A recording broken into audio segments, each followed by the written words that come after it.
Cha wengane zakwethu nakho okukhulu kwehla. Ngiyabona into ebhalekayo ngaphansi kwephepha isolo ezokuthiwa ngiqhathe ne-MK ngisho engingalazi. Engingakwazi ukuthi ikhona kuyikuphi. Ngenza ividiyo nge-MK ngakukhuluma bakhombisa abangaphansi kwayo nabathandayo ukuthi abakuthandi.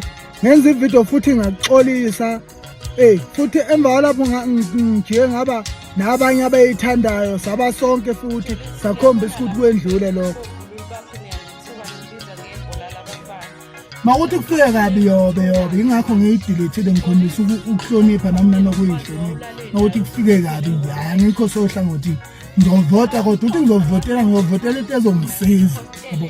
Hayi ukuthi ngigxeke i-MK sazi ukuthi yowina nangazi bengisho nje ividiyo sifikile yobe ma-MK amahle. Iyangixala into ukuthi sivelaphi ngoba ngayixolisa ngoba lento isalezo ngiyalihlonipha yabo. Nakwenzeka lento kubuhlungu ngoba nami ngumuntu ezinye izinto ziyazwela ukuthi umuntu uyangaza kusho ukuthi kufanele ungenza isilimo ngoba ngifuna ukuhlambalaza isithunzi sesolezo nesolezo ngoba lento ibhalwe umuntu ubalo umuntu ubani uCharlie Khuzwayo ngimazi umuntu futhi lento i-wrong ukuthi ubhebhethise indaba engamanga yabo. Mina leli igama lakhe wayimi futhi ngisazoqhubeka ngiye phambili mawukuthi ufuna ukulala udlile mhlawumbe ngegama lami ku-wrong lo.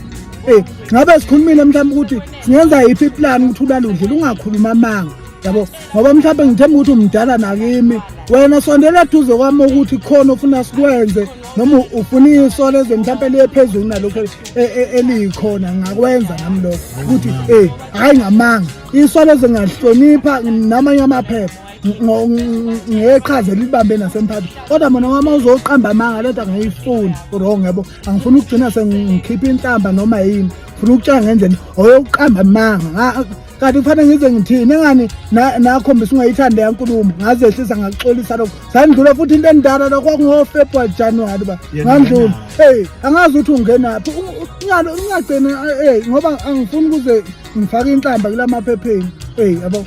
Nathi sizelo nabantu lenkulumo uma ifika kubantu abangengamela abasemakhaya kuthiwa mfana sibona into kanje leyo nto ithini kimi kuthiwa ngidicilela i-MK kanjani leyo nto sayikhuluma futhi ngaze ngaba nabo bonke be-MK sasikhona leyo nto sindlulile futhi yabo. Manje nina ngizoxova abantu ngiqamba amanga angizwani nomuntu oqamba amanga. Abantu bayashawa bayabhonywa njengawe wena udinga induku ngoba uyangicasula uzoqamba amanga la.